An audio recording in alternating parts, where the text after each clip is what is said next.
الحمد لله كفى وسلام على عباده الذين اصطفى أما بعد فأعوذ بالله من الشيطان الرجيم بسم الله الرحمن الرحيم سبح لله ما في السماوات وما في الأرض وهو العزيز الحكيم صدق الله العظيم وقال رسول الله صلى الله عليه وسلم طوبى لمن آمن بي ورآني مرة وطوبى لمن آمن بي ولم يرني 7 مرار او كما قال علیہ الصلوۃ والسلام۔ میرے بھائیوں، محترم بزرگوں اور دوستوں،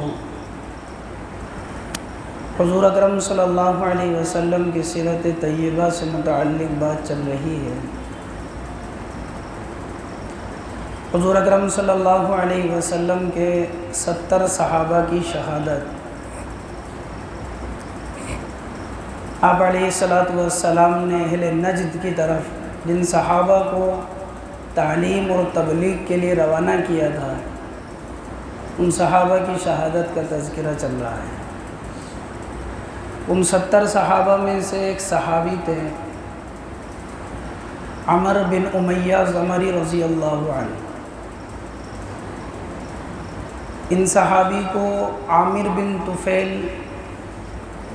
جس نے 70 صحابہ میں سے 69 صحابہ کو شہید کر دیا، تو اس کی ماں نے منت مانی تھی ایک غلام آزاد کرنے کی۔ تو ان صحابی کو عمر بن امیہ زمری رضی اللہ عنہ کو، یہ بھی ان 70 میں سے تھے، تو جب ان کو قید کر لیا تھا تو ماں کی منت کے اندر عامر بن طفیل نے ان کو آزاد کر دیا۔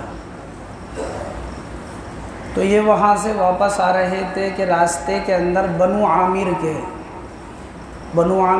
عامر بن طفیل کا جو قبیلہ تھا، بنو عامر کے 2 شخص جو کہ ایمان والے نہیں تھے، راستے میں وہ بھی ان کے ساتھ ہو گئے۔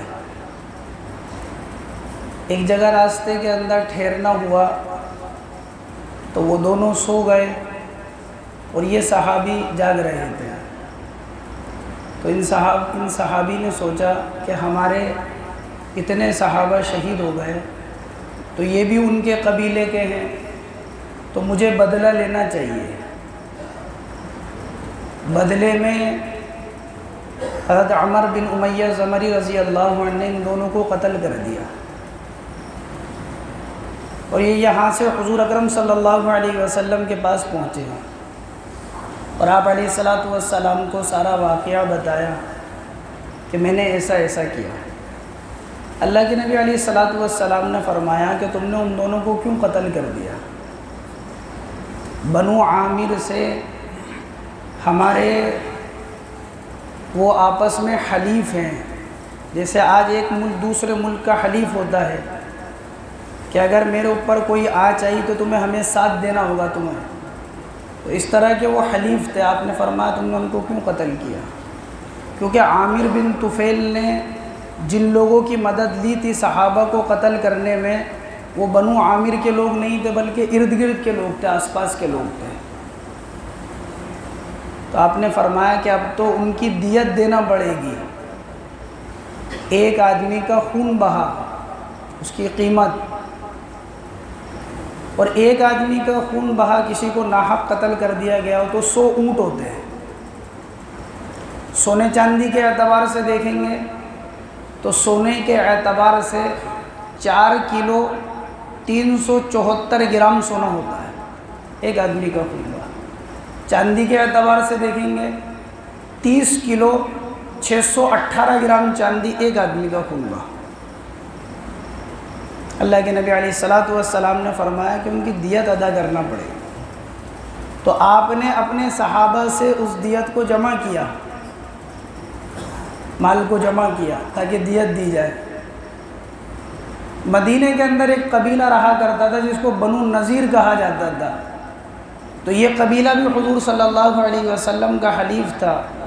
جب مدینہ اللہ کے نبی علیہ الصلوۃ والسلام آئے تھے تو آپس میں طے ہوا تھا کہ ہم آپس میں کوئی بدعہدی نہیں کریں گے، ہم سے اگر کوئی مقابلہ کرے گا تو ساتھ مل کر اس سے جنگ کریں گے، یہ آپس میں طے ہوا تھا، حالانکہ یہ یہودی تھے۔ تو اللہ کے نبی علیہ الصلاۃ والسلام نے صحابہ کرام سے فرمایا کہ اس دیت کے اندر ہمیں بنو نذیر کو بھی شامل کرنا چاہیے اور ان سے بھی کچھ مال اس میں لینا چاہیے۔ آپ علیہ الصلاۃ والسلام حضرت ابوبکر صدیق رضی اللہ عنہ، حضرت عمر رضی اللہ عنہ، حضرت عثمان رضی اللہ عنہ، عبد الرحمن بن عوف رضی اللہ عنہ، طلحہ بن عبید اللہ رضی اللہ عنہ، یہ تمام صحابہ اور حضور اکرم صلی اللہ علیہ وسلم بنو نذیر قبیلے کے پاس گئے۔ جب بنو نذیر کے پاس گئے تو انہوں نے بڑی آؤ بھگت کی آپ علیہ الصلاۃ والسلام کی اور صحابہ کی، اور آپ کو ایک دیوار کے نیچے بٹھایا ہے، فرمایا کہ آپ یہاں تشریف رکھیں، آپ جس مقصد کے لیے آئے ہیں وہ کام انجام دیتے ہیں۔ یہود ایک جگہ جمع ہوئے، آپ کو وہاں بٹھا رکھا ہے، صحابہ بھی بیٹھے ہیں، آپس میں مشورہ کیا، یہ خود ہمارے پاس چل کر آئے ہیں، ایک آدمی کو طے کیا وہ اوپر چڑھ جائے دیوار کے اور اوپر سے ایک پتھر ڈال دے، اعوذ باللہ قتل کر دیے جائے۔ یہ انہوں نے اس طرح کی سازش اختیار کی۔ آپ علیہ الصلاۃ والسلام بیٹھے ہیں، ایک یہودی جس کا نام سلام بن مشکم نام تھا، اس نے منع کیا کہ یہ نبی ہیں، ان کو وحی کے ذریعے سے یہ بات معلوم ہو جائے گی، تم ایسا مت کرو۔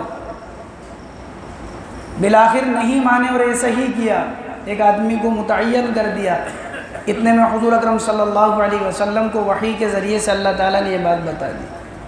آپ علیہ الصلاۃ والسلام اس دیوار کے پاس سے ایسے کھڑے ہوئے جیسے کسی کام کے لیے جا رہے ہیں، اور آپ فوراً کھڑے ہوئے اور فوراً آپ تیزی کے ساتھ چلنے لگے اور آپ مدینے کی طرف روانہ ہو گئے۔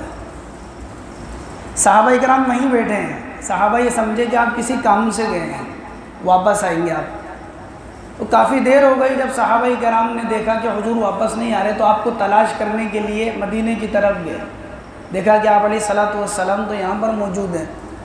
صحابہ نے فرمایا کہ حضور آپ وہاں سے اٹھ کر تشریف لے آئے، آپ یہاں موجود ہیں اللہ کے نبی، ہم آپ کا وہاں انتظار کر رہے ہیں۔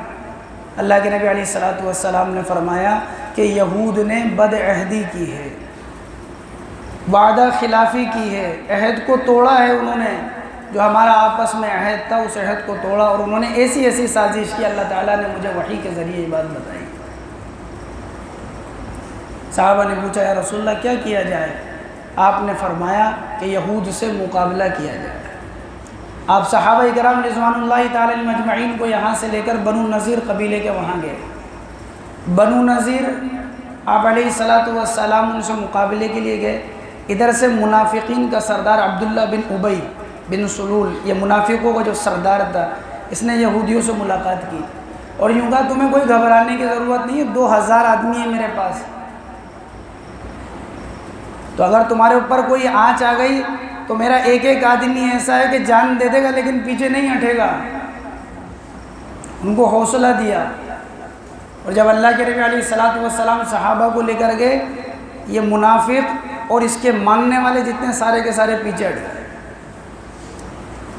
یہود جو بنو نذیر قبیلہ تھا، اس نے آپ علیہ الصلاۃ والسلام سے یہاں تک کہہ دیا اس منافق کی بات میں آ کر کہ جاؤ جو تم سے ہو سکتا ہے کر لو، ہم تم سے مقابلہ کرنے کے لیے تیار ہیں اور ہم یہاں سے یہ جگہ خالی نہیں کریں گے۔ آپ علیہ الصلاۃ والسلام جب پہنچے ہیں صحابہ کو لے کر تو وہ اپنے قلعوں کے اندر چلے گئے، کیونکہ وہ منافقین وہ پیچھے ہٹ گئے۔ یہود بنو نذیر ان کی ہمت نہیں تھی کہ آپ سے مقابلہ کر سکے۔ اللہ تبارک و تعالیٰ اسی کا تذکرہ قرآن کریم میں بھی ارشاد فرماتے ہیں، سبح للہ ما فی السماوات و ما فی الارض، زمین اور آسمان کے اندر جتنی بھی پاکی اور بڑائی ہے وہ صرف اللہ کے لیے ہے۔ وَهُوَ الْعَزِيزُ الْحَكِيمُ، اللہ کی ذات وہ ہے جو بڑی حکمت والے ہیں اور بڑے زبردست ہیں۔ هُوَ الَّذِي أَخْرَجَ الَّذِينَ كَفَرُوا مِنْ أَهْلِ الْكِتَابِ مِنْ دِيَارِهِمْ لِأَوَّلِ الْحَشْرِ، اللہ کی ذات وہ ہے جنہوں نے اہل کتاب کفار کو ان کے گھروں سے نکال لیا اکٹھا ایک ہی مرتبہ کے اندر۔ ما ظننتم ان يخرجوا وظنوا انهم مانعتهم حصونهم من الله فاتاهم الله من حيث لم يحتسبوا وقذف في قلوبهم الرعب یخربون بیوتہم بأیدیہم وأیدی المؤمنین فاعتبروا یا اولی الابصار۔ صحابہ تم یہ گمان کر رہے تھے کہ یہاں سے نہیں جائیں گے یہ یہود، ما ظننتم ان یخرجوا، تمہارا گمان یہ تھا یہاں سے نہیں نکل سکتے، کیونکہ یہ تو مہاجرین کے آنے سے پہلے سے رہ رہے ہیں۔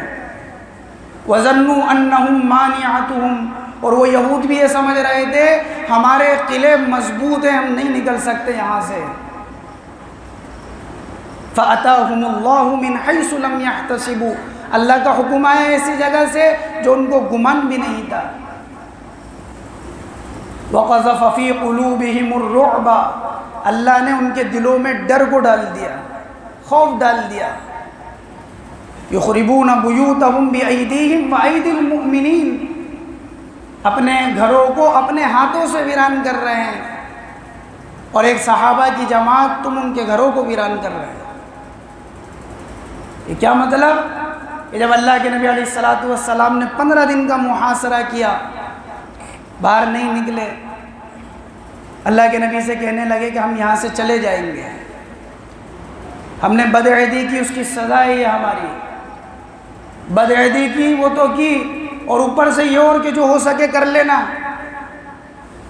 تو ہماری سزا ہے، ہم چلے جائیں گے۔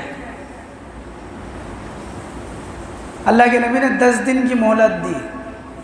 یوں آتا ہے روایتوں کے اندر، اپنے گھروں کو اس طرح ویران کیا انہوں نے کہ گھروں کے کیواڑ، جھروں کے کھڑکیاں، کھوٹے، یہ ساری کی ساری چیز اکھاڑ لی تاکہ اپنے ساتھ لے جائے۔ آپ نے فرمایا تھا تم جنگی سامان کے علاوہ جو جنگ میں کام آتا ہے اس کے علاوہ جو چاہو لے جاؤ، یہ آپ کا احسان کا معاملہ تھا، ورنہ سزا تو کیا تھی ان کی۔ آپ نے کہا کہ تمہارا کوئی مال سے کوئی مال نہیں لیا جائے گا، تم جتنا لے جا سکتے ہو لے جاؤ۔ ایک ایک اونٹ کے اوپر کیا کیواڑ، کیا کھڑکیاں، کیا جھروں کے، کیا کھوٹے، ساری چیز رکھ کر لے جا رہے ہیں۔ فرماؤ صحابہ تم ایسا کر رہے ہو کہ کیا مطلب کہ جب یہ نہیں نکل رہے تھے وہاں سے قلعے سے، تو صحابہ نے دیکھا ان کے دل ان کے باغوں میں اٹکے ہوئے، ان باغوں کو کاٹ دیا تھا صحابہ نے تاکہ یہ باہر نکلے اور یہاں سے یہ جگہ خالی کرے۔ پھر یہ لوگ یہاں سے گئے، کچھ تو ملک شام کی طرف چلے گئے اور کچھ خیبر کی طرف چلے گئے۔ اللہ تبارک و تعالیٰ اس چیز کا سبب بیان کرتے ہیں قرآن میں، ان کے ساتھ ایسا کیوں ہوا، کیا وجہ تھی ایسا ہونے کی۔ اللہ تعالیٰ کہتے ہیں ذَلِكَ بِأَنَّهُمْ شَاقُّوا اللَّهَ وَرَسُولَهُ، یہ وہ لوگ ہیں جنہوں نے اللہ اور اس کے رسول کی مخالفت کی تھی۔ وَمَن يُشَاقِّ اللَّهَ فَإِنَّ اللَّهَ شَدِيدُ الْعِقَابِ، قیامت تک کی انسانیت کے لیے ایک پیغام، قیامت تک کی انسانیت کے لیے ایک میسیج، قیامت تک کی انسانیت کو سمجھایا۔ وَمَن يُشَاقِّ اللَّهَ، دوسری جگہ کا وَمَن يُشَاقِّقِ اللَّهَ وَرَسُولَهُ، جو اللہ اور اس کے رسول کی مخالفت کرتا ہے اللہ کی پکڑ بڑی زبردست ہے۔ ان کے ساتھ دنیا کے اندر امام، ان یہود میں سے 2 شخص مسلمان ہوئے تھے، باقی سب کے سب جلا وطن ہوتا ہے۔ جو یہ باغات وغیرہ چھوڑ کر چلے گئے صحابہ نے، حضور اکرم صلی اللہ علیہ وسلم نے صحابہ کو جمع فرمایا، اور آپ علیہ السلام نے فرمایا کہ میرے صحابہ، انصار سے فرمایا اپنے، میرے صحابہ اگر تم کہو تو اس مال اور اسباب کو مہاجرین اور انصار تم دونوں کے درمیان میں تقسیم کر دوں، اور میرے صحابہ اگر تم کہو تو صرف مہاجرین پر تقسیم کر دوں، یہ اپنے وطنوں کو چھوڑ کر آئے ہیں، تمہارے گھروں میں رہتے ہیں، کھانے پینے میں شریک ہیں، کچھ بوجھ ہلکا ہو جائے گا، ان پر تقسیم کر دوں۔ اللہ اکبر، صحابہ کا جواب دیکھیں انصار کا، سعد بن معاذ رضی اللہ عنہ، سعد بن عبادہ رضی اللہ عنہ، انصار میں سے کہنے لگے اللہ کے نبی مال اور اسباب مہاجرین پر تقسیم کریں، اور مہاجرین جس طرح ہمارے ساتھ کھانے اور پینے میں آج تک شریک ہیں ابھی بھی شریک رہیں گے۔ یہ قربانی تھی انصار کی کہ مال تو ان کو دے دے، جیسے شریک چل رہے ہیں ویسے ہی شریک چلیں گے۔ اللہ کے نبی علیہ السلام کی زبان مبارک سے الفاظ نکلے، اے اللہ یہ انصار ہیں، اے اللہ ان کے اوپر رحم فرما، تیری رحمت خاصہ نازل فرما، اے اللہ ان کی اولادوں کے اوپر تیری رحمت خاصہ نازل فرما۔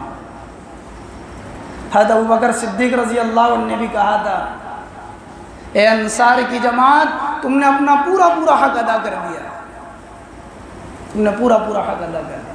اسی لیے اللہ کے نبی علیہ السلام نے انصار کو بہت دعائیں دی ہیں۔ آپ نے فرمایا تھا میرے صحابہ تم ایسے ہو جیسے میرے باہر کا کپڑا، اور انصار ایسے ہیں جیسے میرے اندر کا کپڑا۔ صحابہ اگر تم ایک وادی میں چلو اور انصار ایک وادی کے اندر چلیں تو میں انصار والی وادی کے اندر چلوں گا۔ آپ نے فرمایا تھا میرے صحابہ میں انصار کے اندر آیا ہوں ہجرت کر مدینے میں، یاد رکھنا میرا دین اگر ساری دنیا میں بھی غالب ہو گیا تو مدینے کی سرزمین کو اور انصار کو نہیں چھوڑوں گا۔